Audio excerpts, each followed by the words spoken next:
Andrew Wiles is an English mathematician who was born in Cambridge on April in 11 of 1953. In 1971, Wiles joined in Merton College in Oxford to complete his university studies, which culminated in 1974. From there, he moved to Clare College in Cambridge to prepare, under the supervision of John Coates, his doctoral thesis.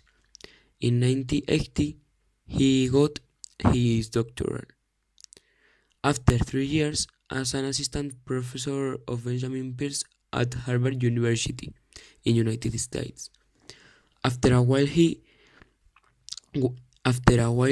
Sonderforschungsbereich Theoretische Mathematik in Bonn at the end of 1981 returned to the United States to occupy a position in the Institute of Advanced Studies of the University of Princeton, where soon after he was proposed to occupy a position of professor. Thanks to Guggenheim scholarship, he was able to visit the Institut des Hautes Études Scientifiques in Paris and the École Normale Supérieure in the same city. In 1988, he returned to his country to occupy for 2 years the post of professor of the Royal Society Research at the University of Oxford, and a year after his arrival was appointed a member of the Royal Society. In 1994, Wiles was named Professor Eugene Higgins of Mathematics at Princeton, and 1 year later his work was published in Annals of Mathematics. Thereafter, when he was named Professor Eugene Higgins, he was obtained a lot of rewards because he is considered one of the most important mathematics. What did he when he was young, with 10 years old, in the library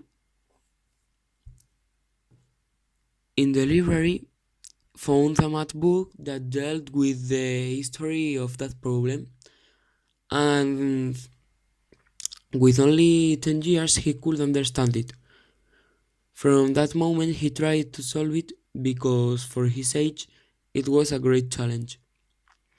The Fermat's last theorem is a problem posed by Pierre Fermat that he had written in a margin of his copy of the Greek text of Diophantus Arithmetic that read as follows: It's impossible to find a way to convert a cube into the sum of two cubes, a fourth power in the sum of two fourth powers, or, in general, any power higher than the square, in the sum of two powers of the same class. I have discovered for the fact an excellent demonstration, but this margin is too small to fit in it. When Andrew Wiles was adult, he abandoned all other research when he learned about the relationship of Fermat's last theorem and the Taniyama-Shimura conjecture because he simply concentrated on trying to prove it. He was able to demonstrate it from the connection project by Frey and demonstration by Ken Rivett in 1985, that a demonstration of the so-called Taniyama-Shimura conjecture would lead directly to a demonstration of Fermat's last theorem.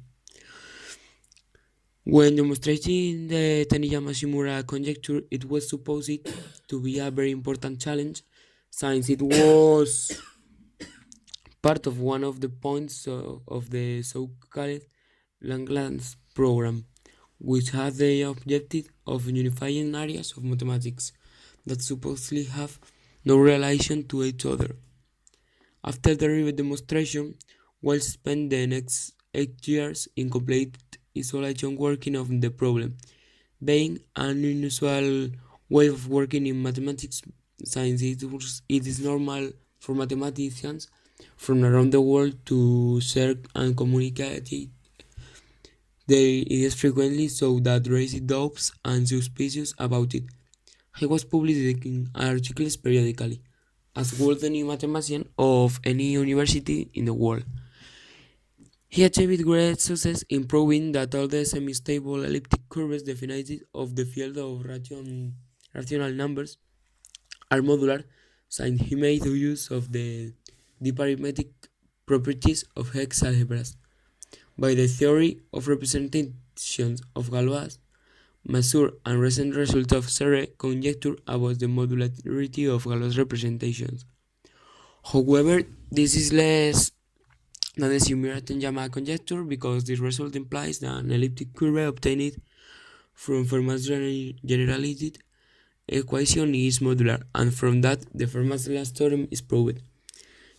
It wasn't easy for Wiles to get to the test, and in 1993 he told other mathematicians that he was already close finding to prove Fermat's last theorem. He had given a series of lectures at the Isaac Newton University of Cambridge, finalizing them on June 23 1990. But at the end of this last lecture, Wells reported that he approved for Fermat's last theorem. He demonstrated to most mathematicians, and they found an error.